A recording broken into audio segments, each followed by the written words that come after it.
Assalamualaikum warahmatullahi wabarakatuh. Jumpa kembali bersama saya di acara Misteri Pesugihan. Dan saya pun diberikan kesempatan untuk menemui Mbah Kuncen. Dan akan saya wawancarai langsung seperti apa kisah-kisah tentang pesugihan yang beliau bersedia membantu orang-orang yang mendatangi kediamannya. Seperti apa kisahnya? Ikuti terus perjalanan kami di Misteri Pesugihan, tentunya di channel Yudin Bule.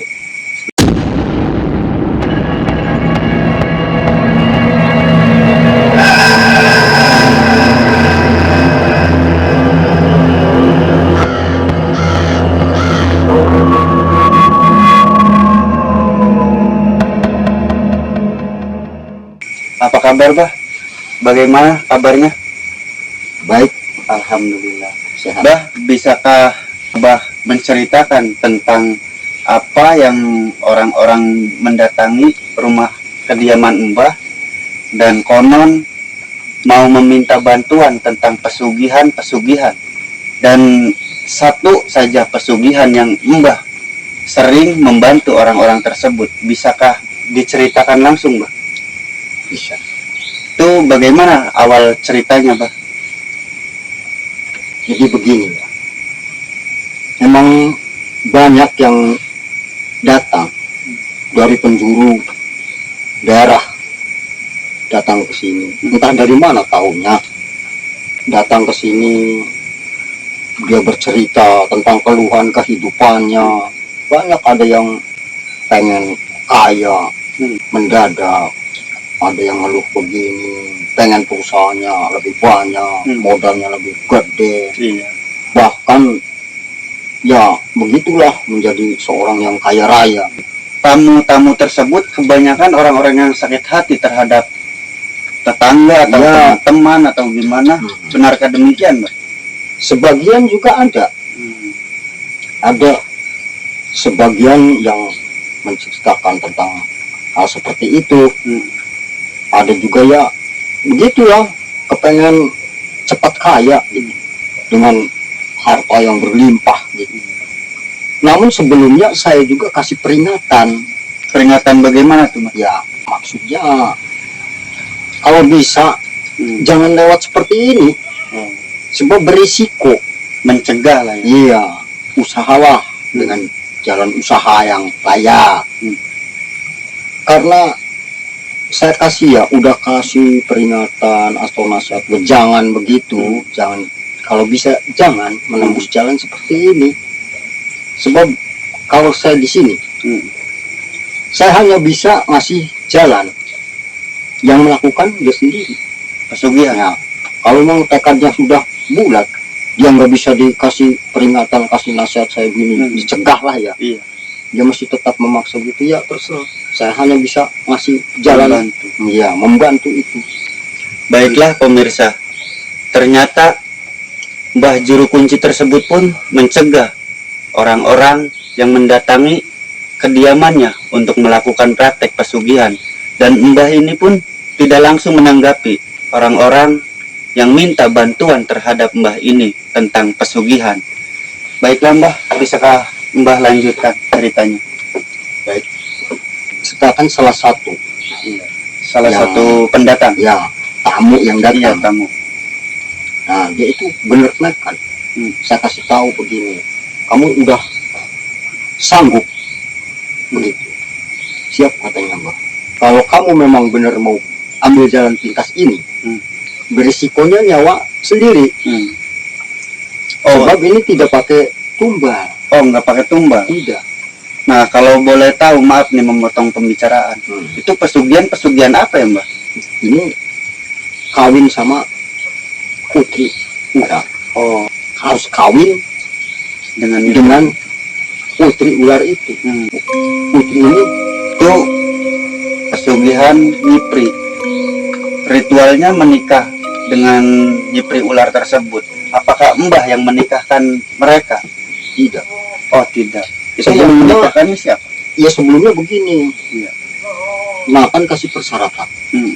Sanggup kamu menyediakan sesajinya, dan sesaji ini tergantung dari hari lahirnya, tanggal lahirnya, nama orang tersebut. Itu saya kasih ini. Berbeda. Setiap tamu yang datang sih berbeda. Untuk ritualnya, sesajinya. Nah, setiap saya nggak orang bisa yang sebutkan datang satu persatu. beda-beda ya. Berbeda. Tapi pesugihannya mah itu sama. Ya sama. Nah, setelah itu, ya udah terkumpul. Nah, terus saya langsung tembuskan secara gaib itu, tembuskan dengan Nyi Ratu itu, putri ular nih sebenarnya ya. Iya. Nah, yang mungkin dia banyak bertumpuk-tumpuk hartanya. Setelah itu udah saya sambungkan dengan orang tersebut. Udah saya tekan lagi. Ini kamu benar-benar udah nekat, udah bener, kamu udah apa istilahnya udah bulat tekadnya. Kan resikonya kan nyawa dia sendiri, Taruhannya. kalau tidak lulus. Kalau tidak lulus. Nah, ini saya langsung buka nih. Ini sebenarnya pintu gaib. Pintu ini. Dia lawang gaib. Setelah sudah selesai ritual, saya wujudkan ini dengan hubungkan dengan Nyi Ratu itu. Dia masuk Ke tempat ini. Iya masuk. Kalau dia keluar berarti dia lulus. Kalau tidak keluar dia tidak akan kembali lagi. Meninggal dunia. Ya entah kemana dia tidak kembali lagi. Hilang, tidak kembali lagi. Begitu. Tidak bisa kembali ke alam dunia. Iya, proses di sananya itu ya begini. Kalau memang kan saya ceritakan ya, saya kembali dari awal sebelum dia masuk. Putri itu ya anak raja ular. Ini dari si putri ini. Nah, dia itu mencari pendamping. Namun di pelaku ini ya, kamu yang mau minta harta yang pesugihan ini yang harus kawin sama putri itu. Itu di sana itu dia harus kuat dari cobaan, dari godaannya itu harus kuat. Kenapa kuatnya? Dia cantik, melebihi dari bidadari, mungkin bidadari lah segitu. Dari bintang artis film itu nggak ada. Mungkin apa-apa. tidak ada di dunia ini ya. Nggak ada. Kecantikannya. Semua laki-laki normal pasti akan lupa lah, tergoda. Begitu. Nah, ini yang saya takutkan. Kan saya ceritakan begitu sama Pak. Gini. Nah, setelah kamu sudah nyampe di sana, kamu nanti ada dijemput, sudah masuk ke sini lawang gaib ini. Nanti ketemu disambut oleh bayang-bayang. Jadi pernikahannya mah di alam situ ya, Di alam sana. Menyediakan sarananya doang. Karena tadi yang ritual apa saja itu untuk penyambutan masuk ke sana. Karena udah dipenuhi itu. Nah, saya sambungkan. Nah, makanya dia gitu masuk, dia datang. Disambut. Jadi proses pernikahannya mah di sana. Setelah itu dia datang. Disambut dengan bayang-bayang. Nah, temukan di situ. Oh, ini calon suami saya. Nah, begitu. Ditanya kan di sana. Ya dengan proses pertanyaan segala macam gitu ya kan. Kenapa sama sini mau siap nikah sama saya? Gitu. Iya, tapi saya punya permintaan. Kamu harus bilang begitu. Si orang itu. Iya, permintaannya apa? Nah, ya saya pengen punya banyak harta perusahaan atau pabrik-pabrik yang gede gitulah ya, pokoknya jadi orang miliuner, sukses ya, lah, sukses begitu. Ya udah nikah sama saya. Ya udah di sana ada proses pernikahannya di sana. Itu kalau yang nggak lulus nggak bisa kembali. Nggak kembali lagi, nggak keluar dari sini. Iya. Ini walaupun hanya sekedar pintu ini, ya entah kemana dia masuknya. Cuma hanya saya ngasih sarana doang ya. Nah begitu. Setelah di sana, ini kebanyakan yang tidak kembali lagi. Dia tidak tahan dengan kecantikan putih tersebut. Dia paling udah nikah, tapi harus punya alasan. Saya mau tidur apa istilahnya, tidur bareng lah ya, berhubungan. Melakukan melakukan suami istri. Ya, suami istri. Iya. seharusnya kalau memang itu harus punya alasan tersendiri menaklukkan Hawa putri ratu nafsunya. itu. Oh, putri Iya. ratunya. Saya mau bersetubuh sama kamu, hubungan suami, tapi saya minta kekayaan dulu, begitu. Dengan janjinya seperti itu. Jadi mengikat perjanjian Iya. seperti itu ya. Dia pun dia, wah udahlah pokoknya udah bikin nafsu itu harus tahan. Jadi kebanyakan yang nggak lulus mah itu tidak tahan untuk Tidak melakukan tahan begitu. karena kecantikannya yang di dalam istana, tempat yang mewah, indah, bergelimang harta, emas segala macam apa, makanan yang enak-enak. Nah, dia cantik bagaikan bidadari, tidak kuat. Akhirnya berhubungan, Iya.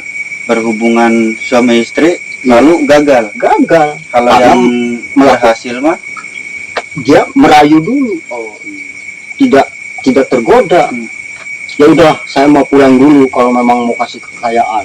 Saya minta beli mobil ini, saya minta beli sawah, saya bikin pabrik dulu, nanti saya kesini lagi. Perjanjiannya begitu. Si putri itu menyetujui. Bila mana tanggal dia udah mendapat kekayaan, nah dia tuh udah ada perjanjian tuh, entah hari apa atau malam apa, dia akan datang ke situ, ke rumahnya. ke rumah menagih. Jadi setelah orang berhasil melakukan ritual tersebut, setelah itu ada ritual lagi nggak? Ya di rumah, Oh, di rumahnya ya sendiri. harus mempunyai kamar tersendiri Hmm. untuk setiap ritual. Nanti ketemu di situ. Dan setelah itu Mbah, setelah selesai ritual di tempat Mbah, apakah ada ritual lagi di rumah? Ada, Dan ritual di rumah sama seperti itu. sama. Apakah ada ruangan khususnya?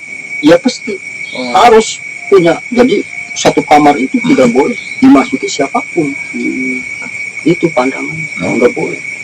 Nah, setelah saya mengingat konten saya yang menceritakan tentang Nyipri itu, di konten saya orang yang bernarasumber membagikan ceritanya itu pengen menikah dengan seseorang, orang yang asli, bukan Nyipri. Apakah diperbolehkan itu, Mbak? Boleh, Oh, boleh. boleh. Dengan satu syarat, yang dinikahi itu harus tahu, harus dikasih tahu. Oh, istrinya itu. Kalau memang nggak mau ya jangan dinikahi, Oh, begitu. gitu. Dan harus jangan mengganggu lah, harus tahu bahwa malam tertentu si putri itu datang. Oh, jadi enggak setiap malam. Iya, malam-malam tertentu yang sudah terikat perjanjian. Gitu. Tapi tidak selalu tiap minggu atau tiap malam atau malam itu, terkadang. Tapi pasti ada datang, dan harus, sekalipun dia sibuk kayak apapun ataupun dia punya lagi apapun, ya harus. Itu apakah enggak memberitahu sebelumnya kalau putri itu mau datang? Apakah ada pemberitahuan dulu? Ya kan malam tertentu sering ritual. Oh iya. Nah kadang dia datang, itu datang, ya dia minta begitu lagi. Itu harus benar-benar Terus kayak gitu permintaannya terus. kayak gitu lagi. Terus lagi saya mesti beralasan aja lah, saya belum beli ini, saya belum punya ini. Oh begitu. Jadi kalau misal tergoda, meskipun tidak di tempat gaib itu, di rumahnya yang melakukan, itu tergoda dengan cara melakukan hubungan suami istri dengan Nyipri itu. Apakah itu bisa gagal atau gimana? Ya pasti dia akan meninggal. Oh, Kalau berhubungan pantangannya dengan itu. dia pasti meninggal. iya. Begitu. Oh, pantangannya tidak boleh melakukan hubungan suami Iya. istri dengan Nyipri ular itu. Kan yang sebenarnya dia tidak menuntut untuk berhubungan itu, bahwa orang ini benar-benar jadi abdi saya. Oh, Itu aslinya gitu sebenarnya. Cuman kan kebanyakan nggak kuat, karena melihat kemolekan. Iya, itu.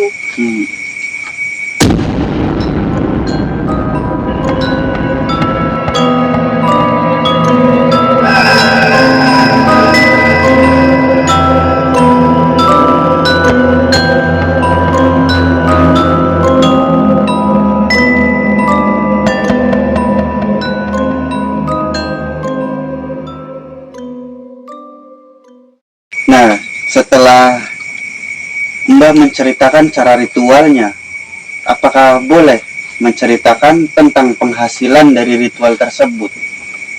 Gimana itu caranya untuk mendapatkan uang atau harta-harta yang Nyipri itu berikan? Itu bagaimana? Udah tersedia di kamar itu. Setelah selesai udah nanti saya kesini lagi. Kamu urusin inilah apa yang kamu kepengen. Jadi sebelum ritual, Nyipri meminta hubungan suami istri. Si orang tersebut selalu memberikan alasan dengan cara untuk meminta harta. Iya begitu. Oh begitu. Jadi hartanya itu ditinggalkan oleh Nyipri itu. Iya. Begitu. Nah, dalam hal demikian, apakah Mbah sampai detik ini masih ada yang datang untuk minta bantuan sama Mbah? Ya, yang ada. Dan itu saya nggak ngerti. Taunya dari siapa datang ke sini. Gitu. Ya mungkin dia dari orang-orang yang tahu lagi. Gitu.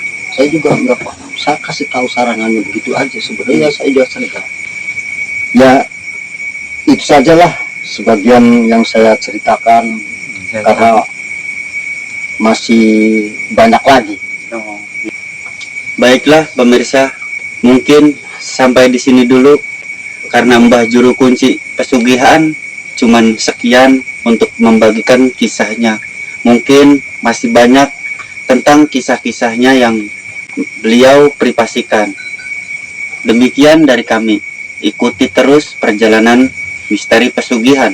Tentunya hanya ada di channel Yudin Bule yang selalu memberikan cerita-cerita tentang pesugihan yang seperti Mbah Juru Kunci ceritakan. Baik Mbah, terima kasih atas cerita-ceritanya. Baiklah pemirsa, kami ucapkan terima kasih telah menyimak video-video di acara Misteri Pesugihan di channel Yudin Bule. Terima kasih. Wassalamualaikum warahmatullahi wabarakatuh.